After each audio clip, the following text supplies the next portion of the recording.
उस महत्वपूर्ण कालखंड में जब देश नरेंद्र मोदी जी के नेतृत्व में एक नई ऊंचाई को छूने के लिए तैयार है, जो कमियां कमजोरियां या कलंक 370 35 के रूप में देश में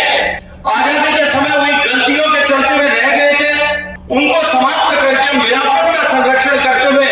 विकसित होने की दिशा में आगे बढ़ रहे हैं। गृह मंत्री अमित शाह जी के इस प्रवास का लाभ उठाते हुए आज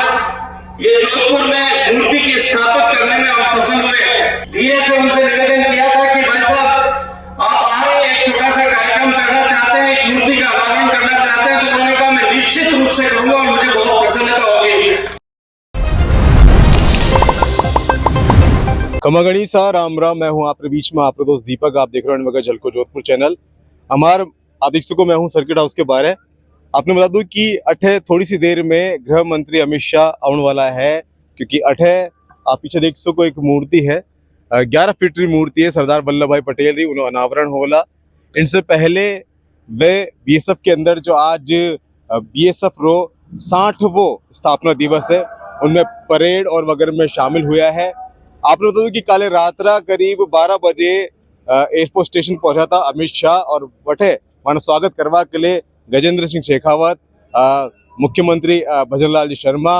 और इनवा मदन जी राठौड़ और भी जो भी जोगराम जी पटेल और कई गणमान्य जो नेता है बीजेपी रे पहुंचा था। वटे से वे सीधा पहुंच गया था बीएसएफ रा कैंप रे। उठे रात वटे विश्राम करवाने बाद सुबह वटे प्रोग्राम अटेंड करया है, उन्हें बाद वटे लंच करे है, और अठे अब किन भी वक्त आ सके अठे से मूर्ति अनावरण प्रोग्राम करवाने बाद अठे से वे सीधा जो है दिल्ली की ओर निकल जाएगा। फिलहाल के लिए मैं हूं आपके बीच में आपका दोस्त दीपक, लगातार आपने बता रही हूँ, बना रहो हमारे साथ में। धन्यवाद। आपने बता दूं कि किन भी वक्त अठे अमित शाह आ सके है, इन कारण से अब सारा रास्ता बंद कर दिया गया, बैरिकेड्स लगा दिया गया है चारों दिशा में। आपने दिखा रही हूँ मैं, चारों तरफ बैरिकेड्स लगा दिया गया है, और इन रास्ता से चल के अमित शाह वाला इन रास्ता से जो कि वो रास्ता है बीएसएफ की तरफ से आ रहा है, इन रास्ता से होकर वे इन जगह पे आवेला सर्किट हाउस के बाहर। और अठे सरदार वल्लभ भाई पटेल मानी जो मूर्ति है 11 फीट की, उन्होंने अनावरण करेला। पुलिस अपनी तरफ से पूरी चौकन्नी खड़ी है, सुरक्षा का पूरा इंतजाम है। इन अलावा आपने बता दूं कि अठे बीजेपी के काफ़ी सारा एमएलए आ चुके हैं। आप देख सको सामने की तरफ अमित शाह जी आ चुके हैं।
जोधपुर की इस पावन धरा पर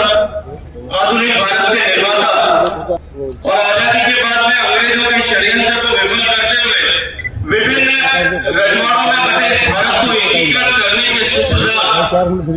स्वर्गीय सरदार वल्लभ भाई पटेल, जिनका आज कृतज्ञ राष्ट्र 150वीं जयंती का उत्सव वर्ष भर के लिए माननीय प्रधानमंत्री नरेंद्र मोदी जी के नेतृत्व में मना रहा है। उनकी भव्य मूर्ति जोधपुर में स्थापित करने के उपलक्ष्य में आयोजित आज इस छोटे लेकिन गरिमापूर्ण कार्यक्रम में मंच पर उपस्थित भारत सरकार के गृह मंत्री और वर्तमान में भारत को सशक्त करने के लिए मुख्य भूमिका निभाने वाले श्रद्धेय अमित शाह जी का मैं आप सब की तरफ से हृदयपूर्वक स्वागत करता हूँ, अभिनंदन करता हूँ। मंच पर उपस्थित राजस्थान सरकार के सम्माननीय उप मुख्यमंत्री प्रेमचंद बैरवा जी का भी मैं हृदयपूर्वक स्वागत करता हूँ, अभिनंदन करता हूँ। हमारे अपने लूनी के विधायक राजस्थान राजस्थान सरकार के कानून और पार्लियामेंट्री अफेयर्स मिनिस्टर आदरणीय जोगाराम जी, मंच पर उपस्थित जोधपुर की प्रथम नागरिक आदरणीय मेयर साहिबा वनिता जी, संसद के साथी वरिष्ठ नेता राज्यसभा के सांसद आदरणीय राजेंद्र गहलोत साहब, आदरणीय जोगेश्वर गर्ग साहब, आदरणीय अतुल भंसाली जी, आदरणीय देवेंद्र जोशी जी, आदरणीय डॉक्टर महेंद्र राठौड़ साहब, मंच पर उपस्थित शहर और देहात दोनों के सम्माननीय जिलाध्यक्ष और आज इस कार्यक्रम में उपस्थित भारतीय जनता पार्टी परिवार के सभी सदस्यगण, फनौदी के विधायक सम्माननीय पब्बाराम जी, ओसिया के विधायक आदरणीय भैराराम जी, इस सभा में उपस्थित आप सभी लोगों का मैं हृदयपूर्वक स्वागत करता हूं, अभिनंदन करता हूं। मित्रों, हम सबके लिए प्रसन्नता का विषय और सम्मान का विषय है कि आज इस महत्वपूर्ण कार्यक्रम में सम्मानीय अमित शाह जी का मार्गदर्शन और आशीर्वाद आप सबको मिला है। आदरणीय गृह मंत्री जी का जब जोधपुर में आगमन सीमा सुरक्षा बल के 60वें स्थापना दिवस के उपलक्ष्य में होना तय हुआ। पहले कार्यक्रम 2 तारीख को होने वाला था, लेकिन कुछ परिस्थितियों के चलते हुए जब कार्यक्रम 8 तारीख का तय हुआ, हम भारतीय जनता पार्टी के कार्यकर्ताओं ने बैठकर के विचार की, चर्चा की कि जब देश महामना सरदार वल्लभ भाई पटेल की 150वीं जयंती मना रहा है, उन सरदार वल्लभ भाई पटेल की जिनका जीवन आरंभ के काल से लेकर के देश के पहले गृह मंत्री तक के रूप में हमेशा ही कार्यकर्ताओं के लिए एक आदर्श के रूप में रहेगा, उनकी स्मृति चिरस्थायी बनी रहे और हम जोधपुर के लोगों को भी हमेशा निरंतर उनसे प्रेरणा मिलती रहे, इस भाव को लेकर के उस महत्वपूर्ण कालखंड में जब देश नरेंद्र मोदी जी के नेतृत्व में एक नई ऊंचाई को छूने के लिए तैयार है, जो कमियां, कमजोरियां या कलंक 370 और 35A के रूप में देश में आजादी के समय हुई गलतियों के चलते हुए रह गए थे, उनको समाप्त करके विरासत का संरक्षण करते हुए विकसित होने की दिशा में आगे बढ़ रहे हैं। ऐसे महत्वपूर्ण कालखंड में जब सम्मानीय प्रधानमंत्री नरेंद्र मोदी जी के नेतृत्व में देश अमृत काल में प्रवेश करके 140 करोड़ लोगों की ताकत के आधार पर विकसित होने की दिशा में बढ़ रहे हैं, उस महत्वपूर्ण समय में हम जोधपुर के लोगों को भी सरदार वल्लभ भाई पटेल के व्यक्तित्व से, उनके कृतित्व से स्मरण करते हुए प्रेरणा मिल सके, इस लक्ष्य के साथ में एक भव्य मूर्ति जोधपुर में लगे, इसके बारे में चर्चा की और कुल मिलाकर के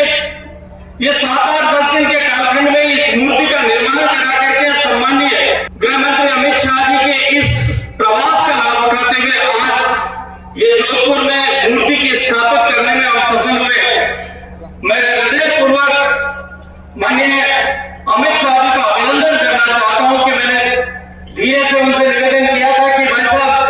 आप आ रहे हैं, एक छोटा सा कार्यक्रम करना चाहते हैं, एक मूर्ति का अनावरण करना चाहते हैं, तो उन्होंने कहा मैं निश्चित रूप से करूंगा और मुझे बहुत प्रसन्नता होगी। मैं आप सबकी तरफ से उनका बहुत सारा धन्यवाद, अभिनंदन, आभार ज्ञापित करना चाहता हूँ। मित्रों, जिस तरह से हम सब ने देखा पिछले 10 साल में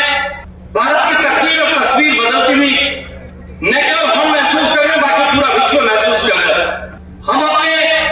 आजादी के समय में जिन लोगों ने बलिदान किया, जिन लोगों ने योगदान किया, उनके योगदान और बलिदान का स्मरण करते हुए उनके सपनों का भारत बनाने के लिए संकल्पबद्ध होकर के आगे बढ़ रहे हैं। और निश्चित रूप से एक ऐसे कालखंड में जब देश आजादी के 75 साल हाल ही में पूरे करने के बाद में संविधान को एडॉप्ट करने, अंगीकार करने के 75वें वर्ष में प्रवेश कर चुका है। पिछले महीने की 26 तारीख से 1 वर्ष के कार्यक्रमों की जो श्रृंखला होगी, वो निश्चित रूप से उसके चलते हुए इस मूर्ति का यहाँ स्थापित होना और इस कालखंड में स्थापित होना और भी अधिक प्रासंगिक भी है और महत्वपूर्ण भी है। मैं इस महत्वपूर्ण अवसर पर ज्यादा विस्तार न करते हुए सम्मानीय अमित शाह जी का एक बार